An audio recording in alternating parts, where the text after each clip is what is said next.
We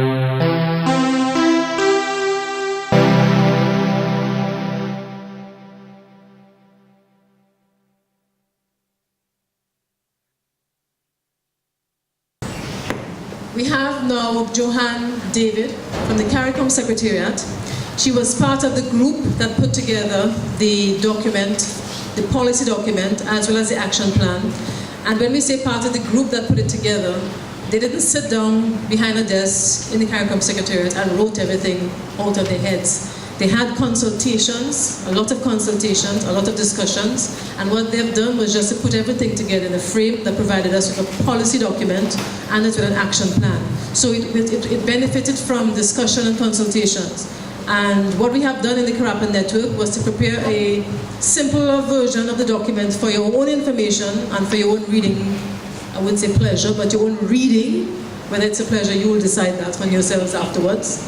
But for your own easy reading, which explains to you what the concept is. I know there were some issues with some people in the region in terms of the definition of the concept of food and nutrition security, and in terms of what is included in there, in terms of whether the focus areas were sufficient. They are necessary, but whether they are sufficient is a question mark. And what is the scope for as the policy gets rolled out, and as the action plan gets implemented, what is the scope for adjusting as we go along to meet, like Mrs. Lambert said, we have to change with the times, and some things become more important tomorrow than they were yesterday, and therefore we have to keep it, as the policy says, it has to be a living document. As to how live the document is, we'll find that out in the process of implementation. It has to be a living document. So at some point in time during the course of the day, or while Johanne is going through, you can browse through this document in terms of if you want specific answers to questions. Some of it is in there. It's not a perfect document, but it was prepared just for your additional information. The policy itself is uploaded to the CARICOM website if you do have access to the internet, and you can go up with the policy. So at this stage, I'd like to invite Johanne to give us a brief perspective, introduction, information on the regional policy and the action plan from the CARICOM Secretariat. Thank you very much, Diane. Good morning, everyone. Good morning. As the previous speaker would have mentioned, as well as Diane would have alluded to, the Food and Nutrition Security Action Plan, as well as the policy, was drafted by a group. But one of the things I'd like you to note in the inception is that this group was just not any ordinary group. The group of people who sat down to write the Food and Nutrition Security Policy, as well as the action plan, came about as rather a revolutionary idea within the CARICOM region.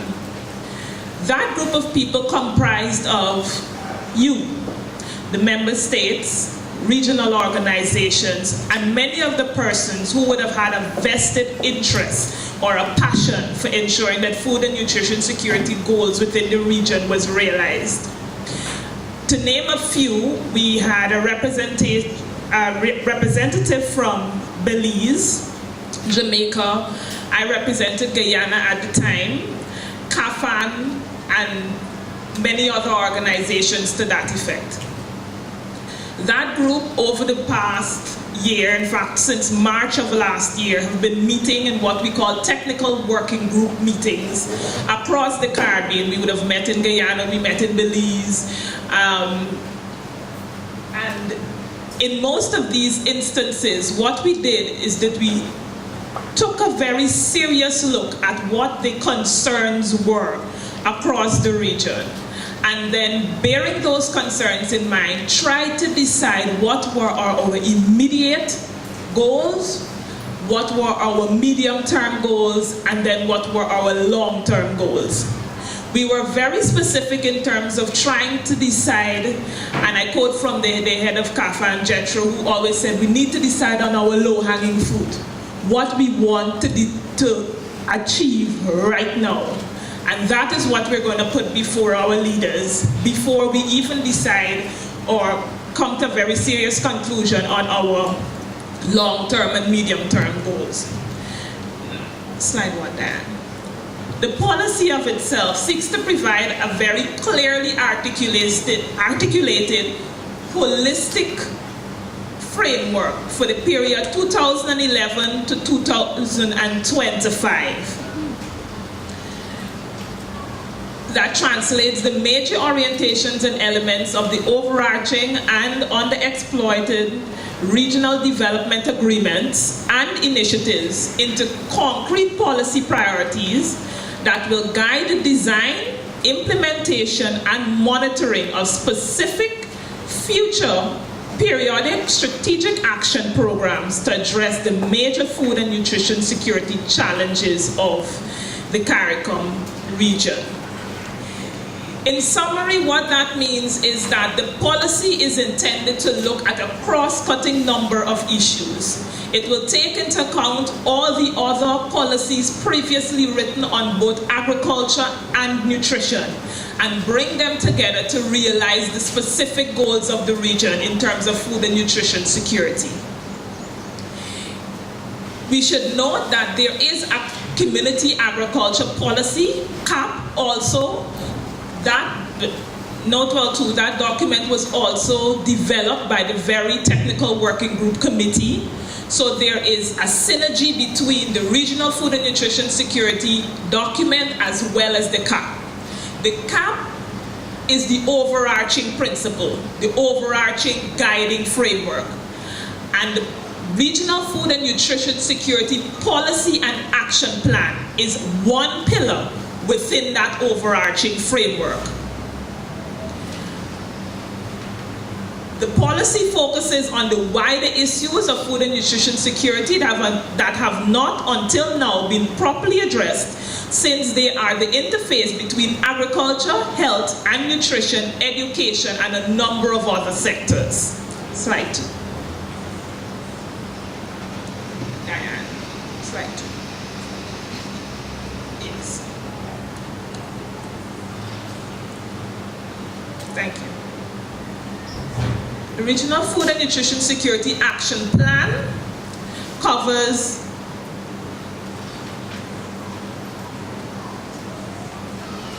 a 15-year period from 2012 to 2026. The development goal of the CARICOM Food and Nutrition Security Action Plan will be pursued through following 4 specific food and nutrition security objectives that simultaneously increase agriculture and rural development and reduce poverty. The first is to strengthen agriculture production, marketing systems, and enterprises, including building up institutional capacity to support their development. And that falls under the strategic trust or overarching objective of food availability. To improve the capacity of policy and program frameworks for managing key threats to food security, and that takes into account food access. To promote the consumption of safe and nutritious food, this deals with food utilization and nutrition adequacy. And 4, to ensure stability of food supplies, and this takes a look at ensuring food stability. Linking the policy to the action plan. October 2010 meeting of the Quoted Agriculture approved and endorsed the policy document. Quoted at that juncture accepted and approved the recommendations of the validation workshop held in Guyana in September 2010. And at that workshop, they recommended the preparation of an action plan. At the recent Quoted meeting in Guyana, Quoted Trading, ministers called for a policy that was innovative and creative, and I'd like to quote from one minister who said, think outside the box, in fact, kick away the box. So they wanted something very new and very creative, and that is that was the guiding idea in drafting this particular document. The technical working group would have recognized the mistakes of the past, noting the problems with implementation, noting the problem with delivery of certain goals, and ensured in their writing process that many of those problems were eliminated. Priorities. In approving the food and nutrition security policy, COTED agreed that the next step, as I said, was the preparation of the action plan.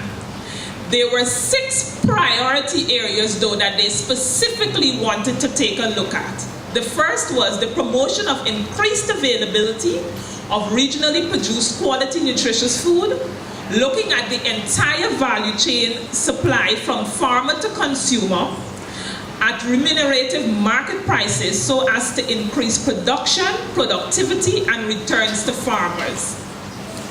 2, identification and mapping of vulnerable groups. Who are the vulnerable? Where are they located? With special emphasis given to women, children, the elderly, and the physically and mentally handicapped, and establishment of a national and regional database for this information. Removal of non-tariff barriers to trade that increased market costs and hinder access to and distribution of food within the region, as well as the development of strategies to address regional transportation so as to reduce distribution costs and improve the movement of food commodities across the region. Promotion of healthy Caribbean diets and optimal nutrition, especially at all stages of the education system, to reduce non-communicable diseases, obesity, and malnutrition. Building on resilience to the recurring threats of food security, bearing in mind that the region is prone to risks posed by climate change and natural disasters. Through the establishment of a regional information and early warning system for food and nutrition security, the construction of risk profiles for the region's main crops in support of emergency preparedness, agricultural risk management, and crop insurance. The specific objectives of the action plan speaks to the following areas. 1, supporting a healthy start. Good nutrition and safe food during the first 5 years of life pay dividends throughout life. Good maternal nutrition promotes optimal. In essence, what these objectives try to achieve were coming out of the 6 priority areas mentioned, we tried to narrow it down to 5 other areas that we would pay principal attention to within the development of specific activities for the action plan. I won't go into detail of all of it given time, but I'll give you the main headings. Supporting a healthy start, ensuring a safe, healthy, and sustainable quality food supplies, providing comprehensive insurance and comprehensive information and education to consumers, integrated actions to address related determinants, strengthening nutrition and food safety, monitoring, evaluation, and research. In terms of the institutional framework, rather than instructional framework, this was discussed at the COTED meeting last year, and COTED did mandate that a Food and Nutrition Security Committee, a subcommittee of the COTED, be developed or put into being, brought into being. In addition to that, they did ask that a Food and Nutrition Security desk be placed at the CARICOM Secretariat, and that desk should serve as the focal point for food and nutrition security in the region, sending out information as necessary to member states that would serve to help them in the development of their own national food and nutrition security policy objectives. Monitoring and evaluation. It has been recommended that the food and nutrition security policy and the action plan be reviewed every 5 years, or more frequently if deemed necessary. The reviews will be guided by the Regional Food and Nutrition Security Policy Implementation Principles. A A key feature of the monitoring process will consist of collecting, collating, processing, analyzing, interpreting, and disseminating information. In terms of the work plan, the specific activities that we expect will take place over the next 10 to 15 years, the team developed a food and nutrition security matrix in which a number of activities were listed. I will, in an effort for you to understand some of these activities or some of the ideas that will be posited at this quoted agriculture and for approval by our ministers and officials, I will just list a few. One of the concepts in order to achieve food access is to bring CAFSA into full operation. 2, approve the SPS protocols for trade facilitation. 3, fast-track the harmonization of food safety legislation. And 4, agree on appropriate nutritional targets at national and regional levels. In terms of utilization, one of the specific activities was the promotion of breastfeeding and school feeding programs, initiate a public education campaign to encourage a school policy on vending with more nutritious products and the removal of products targeting in the first instance the pre-primary, primary, and secondary levels.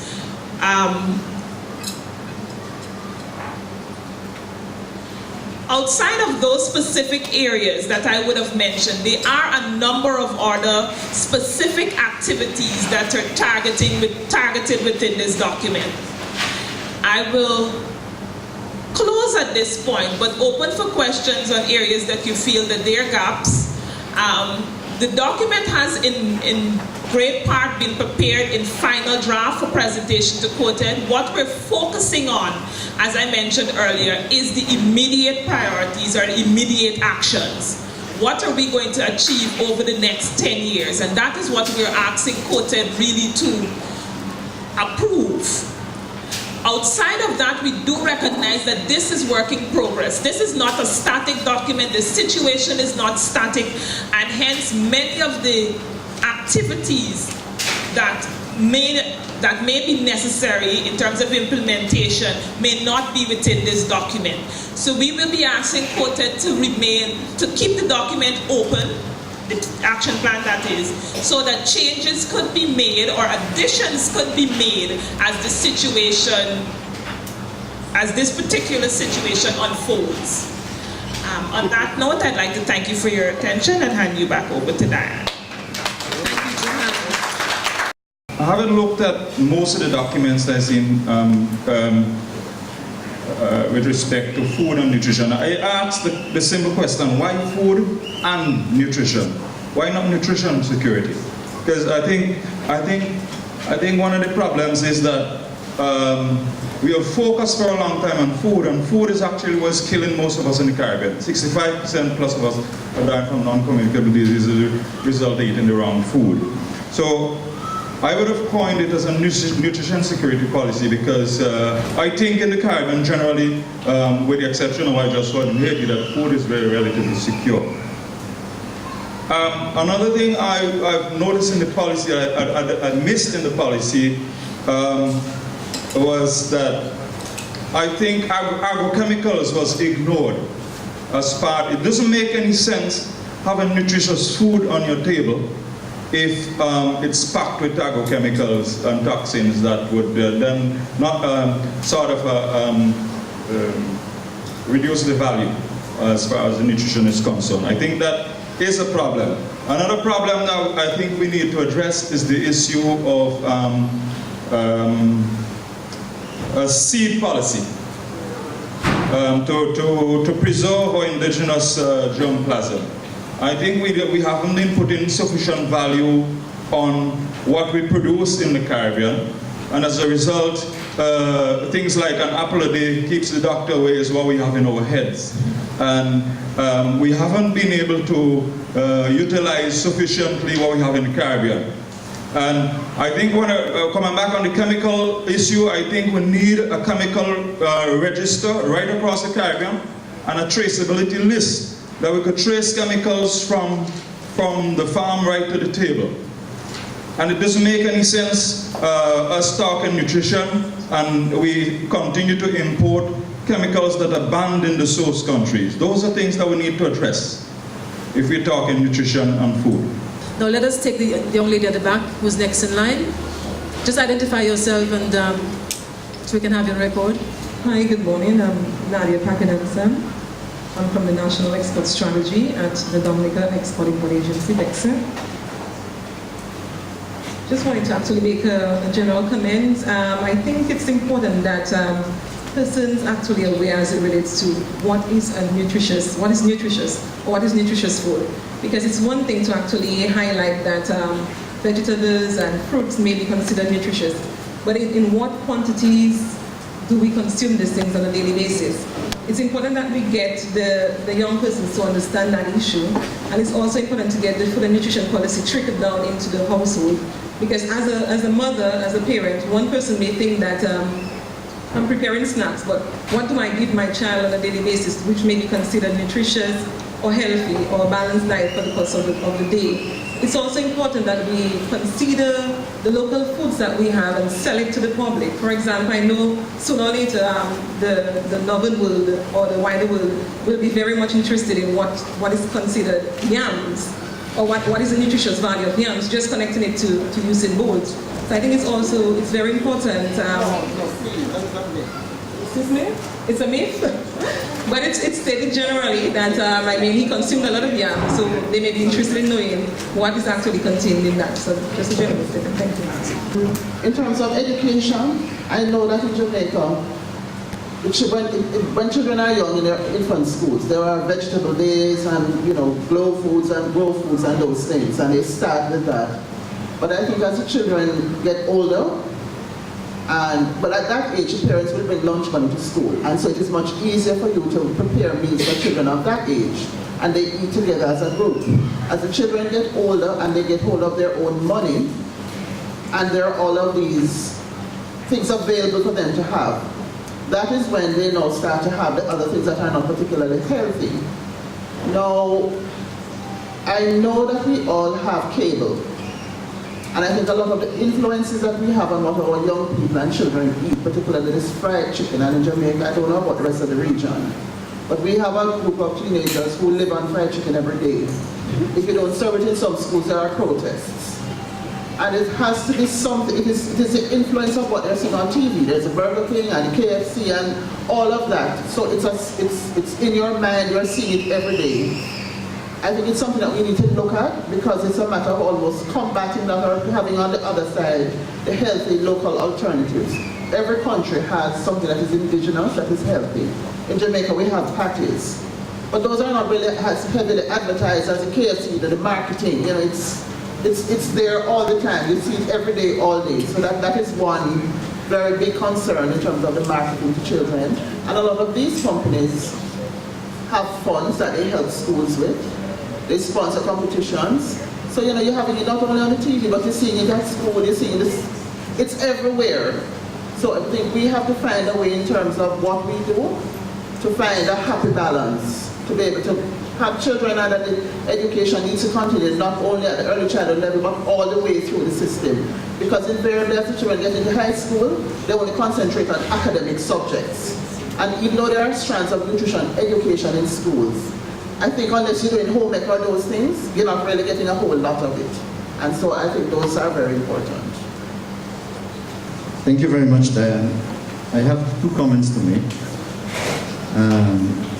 In as much as I would laud and applaud the efforts made at the regional and national levels for people becoming more conscious, more aware, and moving in a direction that is more definitive in terms of improving the welfare of society. As I look at all of this, I see something that repeats itself.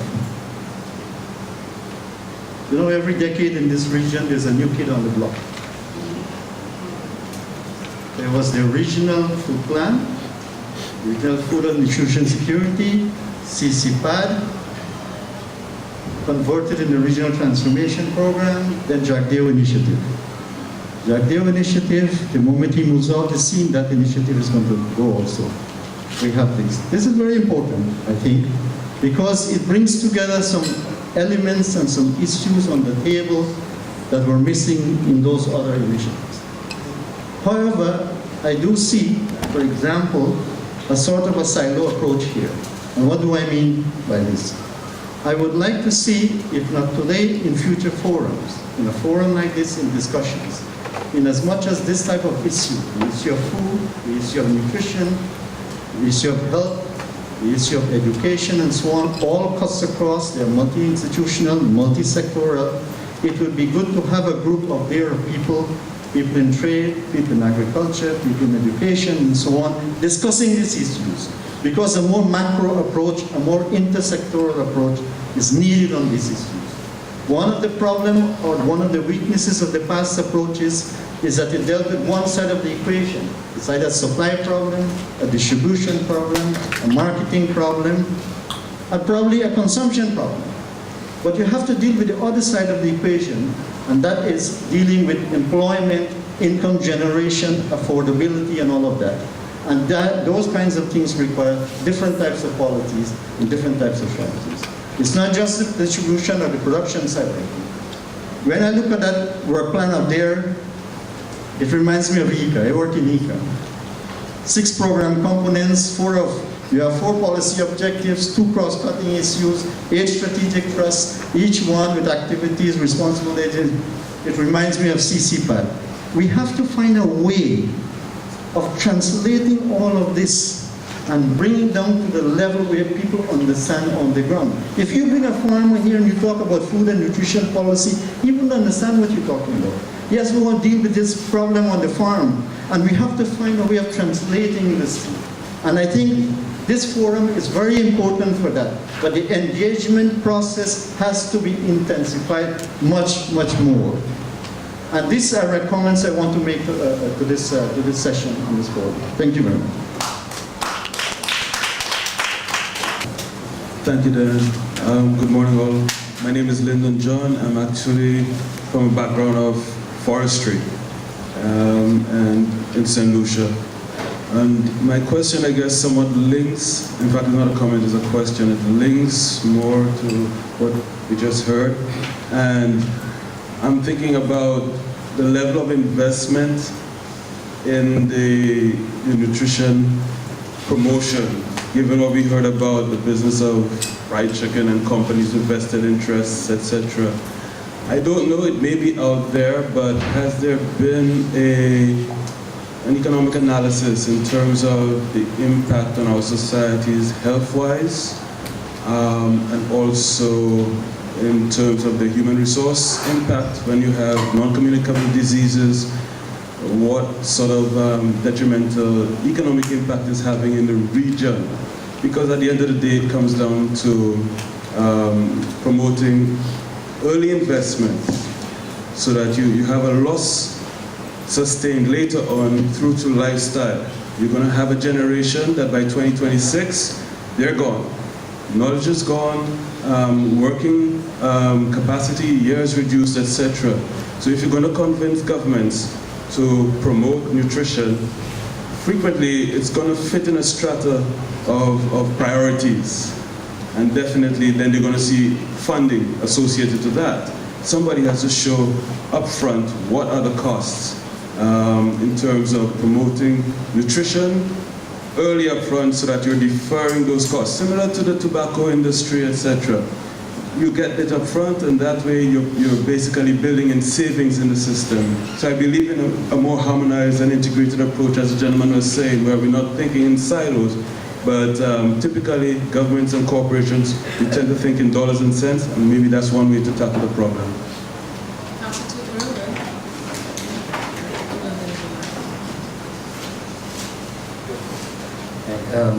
My name is Rahman. I'm from Trinidad. Just one of my comments that I find is maybe missing in the policy is that you can't produce nutritious food without, if your soils are not healthy. Right? So I think there should almost be a recognition within the policy that the health of the soil has to be one of the most important issues that the Caribbean deals with, because you cannot grow any kind of nutritious food if your soil doesn't have the nutrients within it to produce your nutritious food. So, and basically that's something that farmers need to understand, is that if their farms and their soils are being constantly degraded, whatever food they're producing there that is going out to the community lacks nutrients that would have to come from somewhere else. And why I bring this up is that I work with a lot of schools, and whenever I go to the schools and I look at the school gardens, most of the schools are new schools where they absolutely have no topsoil that their school gardens can work with. They're working with bulldozed sites where there's no topsoil left, so that all these students that are trying to grow food in these very bare soils, the only things they're managing to grow weeds, which are trying to fix these soils. So that a lot of what they're learning is that they have to bring in all these inputs, all these chemicals, all these fertilizers, all of this to grow food, when they just don't have healthy soil on which they can grow nutritious food. So I think it's important to recognize the fact that we have to look at the absolute base of where all this nutritious food is coming from, and that is healthy soils, and what we can do about keeping these soils healthy within the Caribbean. Excellent point. We must first recognize that we are not food secure. Climate change, I heard somebody mention that fact that we are to a certain extent food secure. Security, ensuring food security requires 4 things: food availability, food access, food utilization, and food stability. In the area of availability, the primary concern is production. Are we able to produce the food we need? For this particular document, though production is a concern, it's are we able to produce the nutritious food that we need within the Caribbean? As I mentioned, this document is merely one component of a broader look at agriculture. We do have a community agriculture policy that takes a look not only at regional food and nutrition security, but it also deals with agribusiness. How do we get the type of investment we need in the agriculture sector to ensure that we are able to produce and feed our people in a way that brings incentives to the farmer? Going back to the issue of food and nutrition and why it should be combined, or why it may have been a very good idea to combine the 2 concepts. Stability in terms of food production is critical, as I noted, for the Caribbean. Climate change, disaster risk management, all of those issues must be addressed in order for us to ensure that for the next 15, 20 years, we can ensure that there's food on the table. In terms of the area of utilization, which also falls under this policy, that is where the nutrition element of the policy takes place. We need to look at, or we have taken a look at all of those issues, or all of the concerns, most of the concerns within the Caribbean in terms of nutrition, either malnutrition in terms of lack of food, or obesity, non-communicable diseases, and to point out to one of the things the gentleman mentioned in terms of we needed to have trade and everybody at the table discussing this particular issue. The document, as I said, was drafted by the Food and Nutrition, by the Technical Working Group. But this document also was passed to everybody within the region, or most of the institutions within the region who would have had technical expertise in terms of the specific areas. CFNI, in terms of Mr. Baliram, sat on that committee and dealt specifically with nutrition. We had Mr. Durant and a number of other trade people sitting in the meeting dealing specifically with trade issues as it pertains to food security and our import bill. There are, of course, other concerns coming out of the document, other areas where we recognize that there might have been gaps. In terms of investment, another concern which was dealt with within the document, before I move to investment, somebody mentioned a seed plan. Well, am I right? Oh, somebody mentioned the seed plan. That was taken into consideration some time ago. In fact, there were moves to ensure that funding be put in place for a regional seed policy. And that funding, to a certain extent, was approved in principle. So there are moves in the first instance to ensure that funding is available for some of the more critical short-term areas. At the national level, we do have commitment from many of our institutions to ensure that these goals are realized.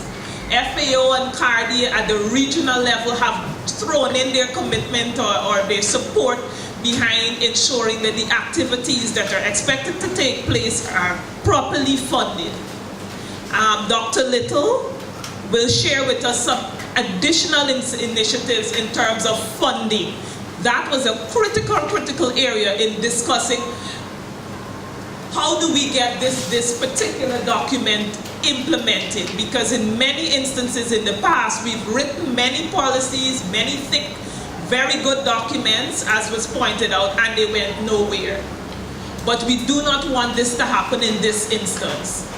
And hence, most of it was thought out in terms of the implementation process. What were the activities? How are we going to get them funded? Who is going to be responsible? And what time frame do we expect these activities to roll out in? And outside of all of that, we also took a look at how do we, at the end of this process, ensure that this was not a talk show. We actually achieved what we set out to achieve. And the monitoring and implementation phase of this particular strategy was well articulated. What I will do is, before I leave, I will direct you to, I will put it up on the screen, the link which will give you an opportunity to read the entire monitoring and evaluation framework and exactly how much of this was intended. I want to pass you over to Dr. Little almost immediately for him to share some information with you. Diane, you just addressed one issue I wanted to address, which is responding to Dr. Boudram's comment about inclusiveness. I think while we cannot dictate to member states exactly how they conduct their affairs, we can make suggestions.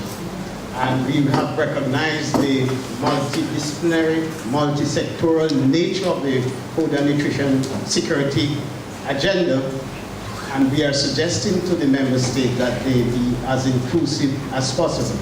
In fact, in the development of the Regional Food and Nutrition Security Action Plan, we were fairly very inclusive with the process. It was not a perfect process, but for example, FAO, through its Global Civil Society project, funded an e-forum, e-consultation forum, in which I think about 60 CSOs participated to discuss the action plan and to make suggestions as to ways of improving the action plan.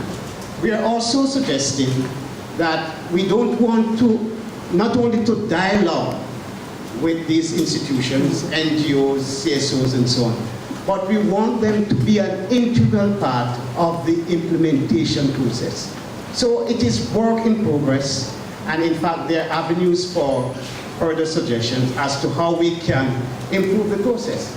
But we have been as inclusive as possible. We have not been perfect, but we recognize the nature of the assignment. Thank you. Thank you, Dan. Two quick points. One, a real-world issue at COTEC, at this Council on Trade and Economic Development, sit trade ministers who are members of cabinet, whose agriculture minister is generally seen as the lowest end of the political echelon, who is under pressure from the finance minister, who has to deal with the MP, who is a friend of the man who wants to bring in the food franchise in the country. Who, when the food franchise comes up, in some countries there's a policy which says that if you are XYZ chicken, you have to use local chicken. That is a policy that I'm aware of that has been practiced in Barbados since the 1970s. I am not sure that that policy is followed by XYZ chicken in other Caribbean countries. The other issue but unfortunately in Barbados, I can speak of with some authority, there is a new franchise which produces sandwiches. And one would have thought that the policy on chicken, being holistic and multi-sectoral and ting, would mean that the tomatoes would not come from Idaho, that the lettuce would not come from Dole, that the peppers would not come from Guatemala. But that is exactly what has happened. And I've seen boxes and crates of the stuff being put through the back door, literally, of these establishments. Now, my personal policy is I didn't buy it, and I'm telling many of my friends, don't buy it. But I would like to think that if I did a story about this, that there would be some kind of common sense reaction on the part of people. But wait, am I not, with every single purchase that I make at this place, impoverishing my neighbor who's growing the lettuce and the cabbage and the stuff to go in the sandwich? We don't think like that in the Caribbean. The next point, I'm talking about inclusiveness. Inclusiveness begins as a communication person. I would urge you to look at language as a means of including people. You know, they say in the Caribbean, if you want to get robbed in the market, speak standard English. Likewise, in your communication across the many sectors of civil society, the many different people that you come in contact with, I would urge you to purge. I don't know if you want to use castor oil, Andrews liver salt, whatever it is. Purge the acronyms, the gobbledygook, the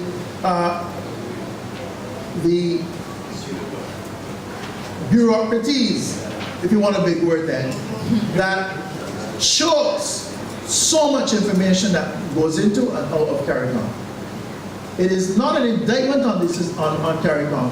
It is an indictment on us as professionals, that when we communicate, we create silos of the mind in which we talk to each other. But Granny in Blanchisseuse, or Granny in Sotez, or Granny in Kingston is completely left out. And to the extent that Granny is left out, her daughter, grandchild are also left out. And we're back at square one again. Back at XYZ chicken and XYZ sandwiches as our food and nutrition strategy for daily survival in the Caribbean.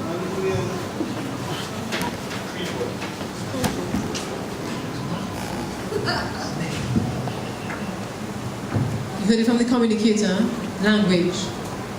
Chester Connell is my name, of the Grid Media, from St. Vincent and the Grenadines. By the way, Julius, we have two of those XYZ chickens in St. Vincent as well. And the sandwich one too.